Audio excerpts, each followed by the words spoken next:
Hey there guys, it's Rick Utzer here with AirgunWeb, and this is our deep dive series for 2020.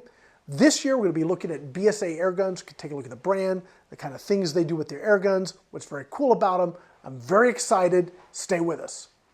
Okay, so before we get started, I definitely want to say thank you to BSA Airguns. Now, they bring a lot to the table. They are a premium manufacturer of airguns that many people here in the States really don't know a lot about, and I'm hoping that by the time we get done this series, you're going to learn to love BSA as much as I do. Now, this little gun here is where we're going to start. This is a BSA Ultra SE, and right off the bat, let me tell you, this little guy is basically a 12 foot-pound air gun. Now, why would you want a 12 foot-pound air gun? Well, gosh, this thing is a ton of fun to shoot, and I can think of lots of reasons why I would want to spend some time with this gun, whether I'm shooting in the backyard or even taking this out into the field. What's cool about this gun? Well, in my opinion, there's a lot of things that are really cool about this gun. First off, it is super tiny. So if you like just shooting something that's super lightweight, super manageable, that doesn't take a ton of air to get a ton of shots out of it, we're going to get to that here in a minute. I mean, this air cylinder is only that big, and it needs 232 bar, which is not a lot. This thing would be super easy to fill with a hand pump, or what I'm using is my Omega compressor or my little Omega bottle. Either way, it takes like zero time to speak of to get this thing back up to pressure. With a hand pump, it's actually very easy as well. So this gun is actually super nice from that perspective. Now, if this small and 22 caliber, how many shots are you getting? Well, we're getting a lot of shots. There's a 50 shot string right there. And I got to tell you, in 50 shots on that little tiny cylinder, we had an extreme spread of 36.8 feet per second. Now, if this was regged, that would be terrible, but on an unregged gun, just with a valve, with that tiny little cylinder, that's pretty good. Now, when I'm looking at these numbers, we start off at about 553, and we really stay in the 550s, high 540s until about shot 38. So really, you get about 40 shots with like that much spread. So it really didn't start to drop until we got past shot 40. So that's pretty exceptional in a tiny little gun like this. Let me tell you about how this gun works. So as I said, it's got a pretty small cylinder, fills to 232 bar. It uses a probe. Now you're going to need that little, I call it a nipple. You're going to need that little fitting right there on the end of this probe, and that's going to go right in here. This comes off. Okay, now you're going to fill your gun up, remove it, and you're all set to go. So it's got a rear bolt, which is pretty easy to operate. You simply pull it back, push it forward, and you're good to go. I'm going to go ahead and decock it now. Okay, you've got a safety on the side. The trigger is fully adjustable. The trigger is really very nice. I haven't had any reason to adjust it, but it's very, very cool. All right, so you also have a 1/2 UNF threaded barrel. So I've got the ZeroDB moderator here. Oops. And that screws on right here. Now, this being so low powered, it's actually pretty quiet to begin with, but you put that on it and it is really quiet. So if you want to shoot in your backyard and your max range is say 25, 30 yards, gosh, something like this, you're just target shooting and you just want to have a good time and you don't want any drama and you just want to be able to punch teeny tiny holes, this thing is awesome.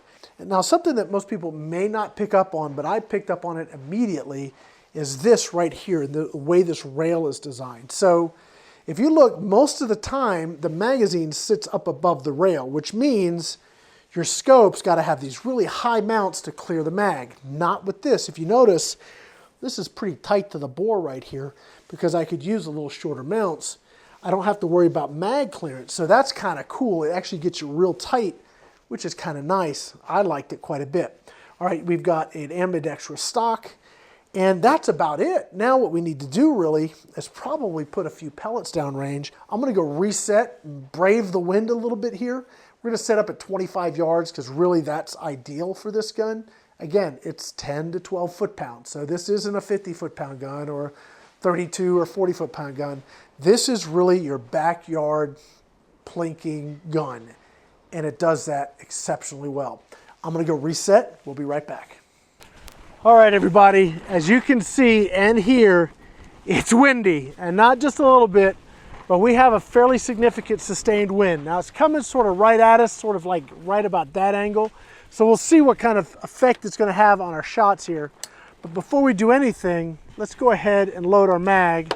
So we've got a 10-shot rotary mag here, and I'll tell you a little bit about what our next video is going to be.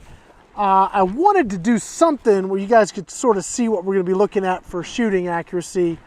But our next video, we're going to talk about all the different ways you can fill this gun, which I think is pretty cool. Because of the small cylinder, you have a lot of options. You're not having to go buy a big, huge compressor or a really big bottle.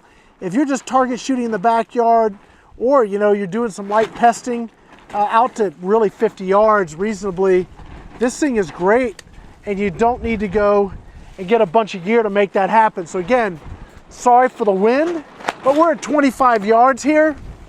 There's really no break forecasted in the wind, guys. So I hope you guys will have patience with me and say, yeah, Rick, we understand. But anyway, so here we are. I've got my Hawke Optic here. I'm gonna go ahead and crank this up to 12 power. Let's see what I've got here.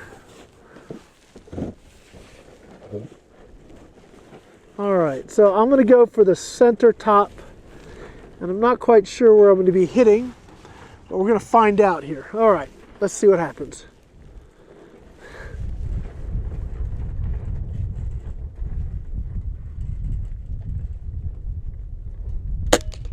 All right, a little high right. Let's try again here.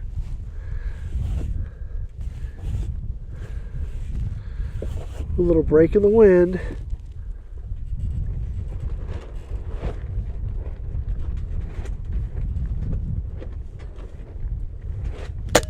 It's pushing me all over the place.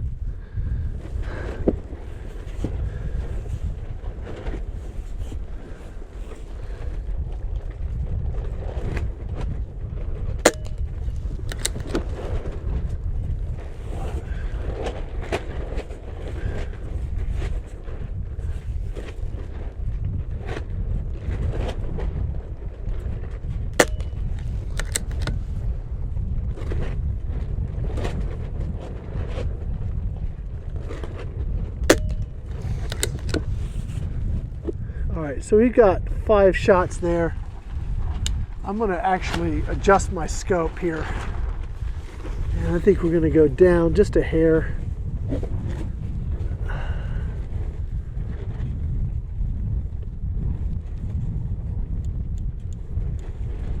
Ooh. We're going to bring it to the left a bit. Okay, let's see what we got now. Boy, I tell you, this is tough. All right, let's see here.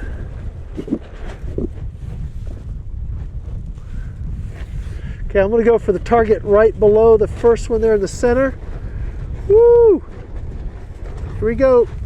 Say, all right, off on fire there.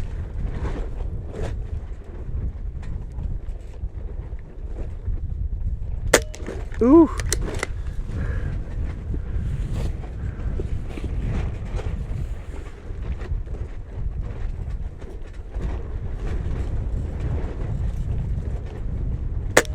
Ah, got it.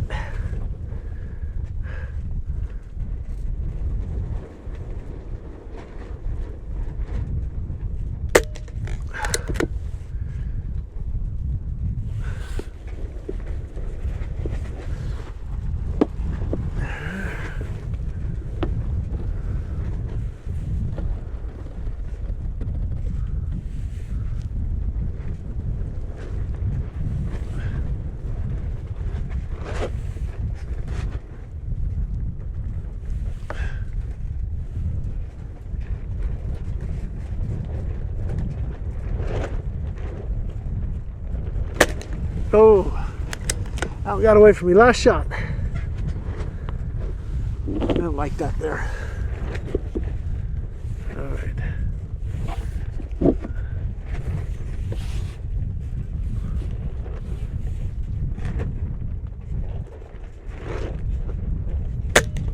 All right. Whew.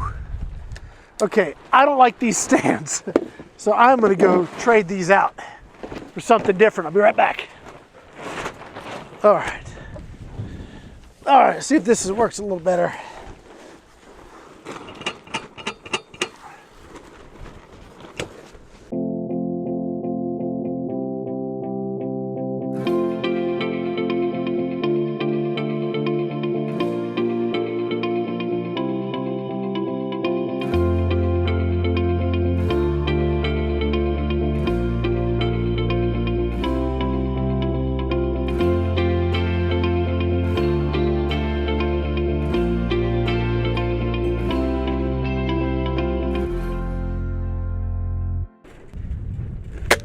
There it is. All right, let's take it back inside. Okay, wow. I'm trying to collect myself after all that wind.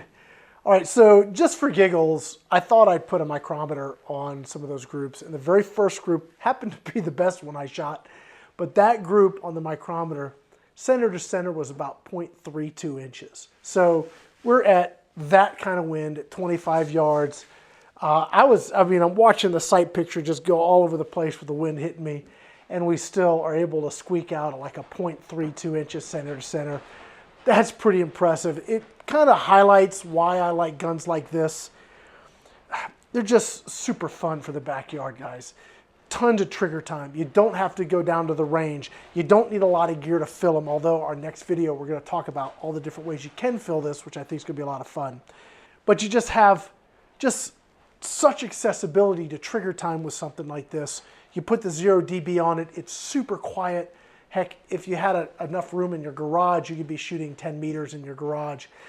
To me, that's what I love about air gunning. Look, I love the big bore stuff. I like the super powerful stuff, but getting back into something like this just sort of reignites, to me, why I got into air guns in the first place. And that was to just have fun. And this gun is like awesome fun distilled. I don't know what else to tell you. I love it. I can't wait to do more with it. Next video, we're going to talk about filling it, and then we're going to kind of go do some pellets, see how far we can stretch it out for accuracy. I probably am going to take this thing out hunting just because why not?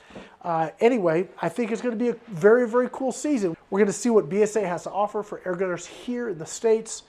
But if this has any indication, and I got some more stuff in the back, if this has any indication, I think we're going to have a very, very fun year. Guys, that's it. My name is Rick Utzler. Thanks for watching.